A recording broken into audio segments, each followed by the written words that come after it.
We are kicking off today with WWE's Night of Champions, where fans will see John Cena and CM Punk write another chapter in their epic rivalry when they collide for the undisputed WWE Championship. However, WWE already has plans that will impact both men moving forward. Joey Votes revealed on WrestleVotes Radio that WWE has penciled in a winner for their title match, and the finish will set up a massive SummerSlam main event on August 2nd or 3rd. According to the report, the working plan is for Cena to defend his title against former champion Cody Rhodes. While the current plan indicates that Punk is all set to lose in Saudi Arabia, Joey Votes quickly pointed out that things can change on the fly in the world of WWE, especially for top-tier talent like Punk and Cena. Therefore, even though Punk is expected to lose right now, anything can happen. It remains to be seen who will leave the Middle East as champion, and history shows that these two men never quietly follow the script. What match do you want to see headline WWE SummerSlam this year? Please share your thoughts and feedback in the comments section below. Punk is a beloved wrestler in the eyes of the WWE universe, although fans were left shocked when footage of him pushing a young fan away was leaked online. Footage aired on social media of Punk and Randy Orton arriving for a fan event in Saudi Arabia, where a young fan goes to approach the voice of the voiceless, only for him to brush the kid away with his hand visibly. That situation went from bad to worse when former WWE superstar Matt Riddle brought even more attention to it. Riddle doesn't have the best relationship with Punk, recently claiming that he's challenging to work with backstage. Now the King of Bros opted to share the footage of Punk and the young fan by simply adding, and a thinking emoji, which was a clear shot at Punk's behavior.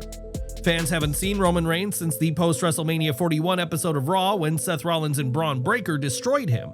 However, it appears the clock is ticking ahead of his return, which might come with a big twist. According to WrestleVotes, WWE is tossing around alternate versions of his classic Tribal Chief nickname. Insiders claim that WWE has discussed different variations of the Tribal Chief moniker as they map out how he'll return.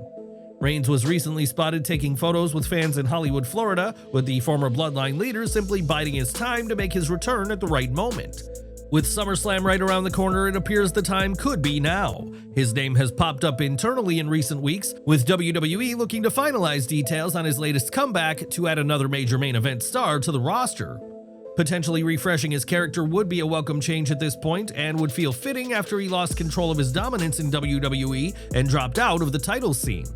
While Reigns remains a divisive figure that some fans love and others loathe, there's no denying he brings a lot of attention to WWE, and the next chapter of his career seems set to be unique. Do you think Roman Reigns needs a new version of the Tribal Chief nickname, or should WWE leave it untouched? Please share your thoughts and feedback in the comments section below. However, fans hoping for Reigns to stick around for a long time are set to be disappointed. That's because Reigns is set to continue pushing toward a career in the acting world, as The Hollywood Reporter has confirmed he's been cast in the Street Fighter movie. Reigns will play the role of Akuma, which is a huge situation for him, although it will be a huge blow to WWE. Production is set to take place in Australia this August, and given the time commitment required, would prove difficult for Reigns to go back and forth. Therefore, if he does end up returning to be a part of SummerSlam, it will likely only be a brief visit to WWE as he prepares for the next chapter of his career. One man who fans will definitely be seeing soon is WWE Hall of Famer Goldberg, who is preparing to make his return for one final match at WWE's Saturday night's main event. However, the build-up has been less than usual for the 58-year-old, who has suffered injuries during training. That's led to concern regarding his ability to perform in this match against Gunther. However, during a recent appearance on CarCast, the legendary performer made it clear this match is all or nothing, and no possible injury will hold him back. I don't give a how I feel walking out of there. I'll be perfectly honest with you. This is all or nothing. At 58, with the injuries that I've had, there's no question that I've compromised a little bit, but like I said the other night, I don't give a flying if I walk in there with a football helmet and 2 knee braces and my arm in a sling. It doesn't mean anything. The fact that I'm a little hobbled and I won't be 100%. I'm bringing it. That's the only way I know how to go. When the clock ticks and it's time to get in the ring, it doesn't matter if I'm ready or not, because I better be ready. What do you think about Goldberg's latest comments? Do you believe he'll be able to play injury-free against Gunther? Let us know in the comments. Now, Goldberg's son, Gage Goldberg, has made several appearances on WWE television over the years, with his father's 2016 return to the company largely inspired by a desire to let his son witness him perform live in the ring. Now older and carving his own path, Gage recently spoke with Sportskeeda's Wrestle Binge about where professional wrestling fits into his future. It's there. It's a backup plan for sure. Football is the first priority, 100%. Football is my main plan. WWE is the backup plan, 100%. While Gage is fully focused on his football career for now, the connection to wrestling runs deep in the Goldberg family. Should he ever decide to follow in his father's footsteps, the WWE Universe will no doubt be ready to welcome him with open arms. Kevin Owens' neck injury has taken a troubling turn, casting serious doubt over his wrestling future. What initially seemed like a straightforward path towards surgery has now become a much more delicate and uncertain situation. Though Owens was preparing to undergo a procedure to address his spinal cord issues, doctors have delayed the surgery due to swelling in the affected area, opting instead to monitor his condition closely. According to Brian Alvarez on Wrestling Observer Radio, Owens is currently in a holding pattern while specialists assess whether the injury can improve naturally before operating. The plan is to give his spinal cord time to settle, with the hope that once the surgery is possible, it'll be a standard neck fusion. However, that depends entirely on how things look when doctors finally go in, and there's no certainty that it will be a routine procedure. The situation escalated last week when Owens began experiencing severe symptoms. After months of managing the injury, things suddenly deteriorated. He reportedly developed intense neck pain, numbness in his arms, and unresponsiveness in his legs, all classic signs of serious spinal cord trauma. The condition has reached a point where he's now eagerly awaiting surgery, as daily functioning has become extremely difficult. Dave Meltzer further explained that the surgery was originally scheduled to happen sooner, but excessive swelling around the spinal cord forced medical teams to postpone it. As long as swelling persists, there's no option but to wait, and with that, Owens' recovery and return remain indefinitely delayed. The outlook is sobering. Even in the best-case scenario, if surgery goes smoothly, the typical recovery period for wrestlers following neck fusion ranges from 13 to 15 months, and that's assuming everything goes well. Meltzer noted that in cases like this, there's no guarantee a full recovery will lead to a cleared return to action. As things stand, Owens is focusing entirely on his health and the upcoming surgery, which may not take place until mid-July. For fans, this uncertainty is heartbreaking. One of WWE's most respected and beloved stars is now facing the most serious challenge of his career, not in the ring, but in his fight to heal. What do you make of this update? Do you think Kevin Owens will be able to return to WWE, or are we witnessing the end of an incredible in-ring career? Let us know your thoughts in the comments below. Enjoying the video? A quick like goes a long way in helping us grow and deliver more wrestling news you care about. Wrestlers are known for working through all manner of injuries and personal issues to entertain fans, which is why eyebrows were raised when Chelsea Green missed the June 13th episode of WWE Smackdown. However, Fightful revealed just how serious her situation was, as she missed the event due to a sinus infection that sent her to the emergency room. The issue became so severe that it caused hearing loss for Green, highlighting how troubling it was. WWE covered up her absence at the moment by stating that she wasn't at the venue, yet the reality was that the former Women's United States Champion was fighting a painful infection. Green has proven her ability to grit through injuries, as she's already worked through a broken nose in WWE, where she wore a rhinestone-covered protective mask to add some glam to the situation. Regardless of her injury, Green was open to wrestling in the Queen of the Ring for her scheduled match that night in Lexington. However, the sinus infection stopped her from traveling. The fact that she was back on the show the following week proves that Green made a sharp recovery, and WWE producers were reportedly impressed by her rapid comeback. Meanwhile, it was noted that the sinus infection was unrelated to the broken nose, which she sustained after a stiff 619 by Zelina Vega. Green is never someone to hide from drama. She often turns any negative situation into a positive for herself through storylines, yet this time, the infection was kept quiet from the public. What do you think about Chelsea Green toughing it out and turning injuries into entertainment? Please share your thoughts and feedback in the comments section below. Speaking of tough women in wrestling, Shotzi Blackheart is currently rebuilding her career post-WWE. She recently made her debut in Major League Wrestling during the Summer of the Beast show on June 26th. Sporting a cast on her arm, Shotzi made it clear that nothing will hold her back as she delivered an emphatic message to the women's division of MLW as she confronted Yuki Kamifuku. The former WWE superstar made it clear she thinks Yuki is an impressive talent, yet she claimed that the women's division in MLW is entering a new era as she teased the idea of wrestling Yuki down the line. While they had a respectful interaction, that was thrown to the side when Ava Everett interrupted and mocked Shotzi, making it clear that she is the person that people think of when it comes to MLW. The two women engaged in a war of words until they were interrupted by MLW's Vice President of Talent Relations, Selena De La Renta. She revealed that Shotzi and Ava will compete in singles action at Blood and Thunder on August 9th, creating a significant match for that show. It was a chaotic situation for everyone involved, however, that's exactly how Shotzi would have wanted it to be. The former WWE superstar is at her best when things are as dramatic as possible, and she continues to build a lot of buzz for herself. New details have emerged about Chad Gable's injury, and unfortunately, the situation is more serious than initially believed. While it was previously reported that he was pulled from TV due to an undisclosed issue, it's now confirmed that Gable is dealing with a significant shoulder injury that will require surgery. According to Brian Alvarez, the injury was cleverly written into the storyline during Raw through the attack from Penta, but the damage is very real. Surgery is now unavoidable, and Alvarez has added that Gable's recovery could take 6 months or even longer, depending on how the healing process goes. This comes at the worst possible time for Gable, who was riding a wave of momentum following his heel turn and storyline with Sami Zayn. With creative forced to pivot and Gable facing a lengthy rehab process, his future plans are on indefinite hold. For fans hoping to see Gable continue his breakout run, it's a tough setback, and now it's a waiting game to see when, or how, he'll be introduced once cleared.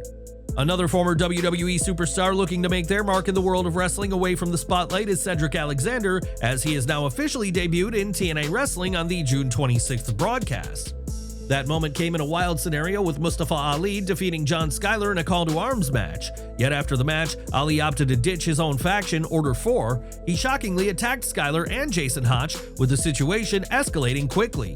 Ali grabbed a chair to use on Tasha Steelz when fans were left stunned as Alexander made his debut to put a stop to the situation. All the signs now point toward the former WWE rivals reigniting their feud at the upcoming Slammiversary event. Given their amazing in-ring chemistry, this would be an incredible match for TNA to book.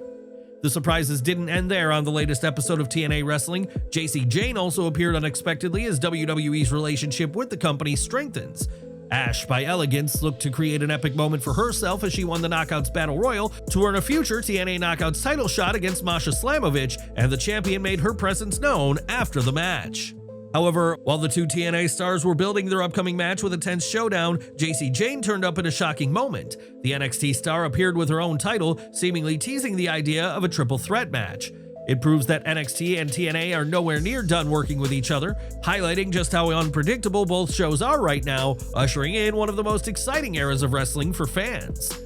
WWE is constantly changing and adapting, which has never been clearer than during the TKO era. However, it's not just the in-ring product that's altering. The product is finding a new home on Netflix, and WWE itself is set to be given a new headquarters. Right now, WWE is based out of Stamford, Connecticut. However, that is all set to change as WrestleVotes is claiming that there's talk within TKO about moving WWE's HQ to Las Vegas when the lease on the Stamford property expires. Vince McMahon's exit from WWE has opened the door for opportunities to alter how WWE operates as a company, and that's precisely what TKO intends to do.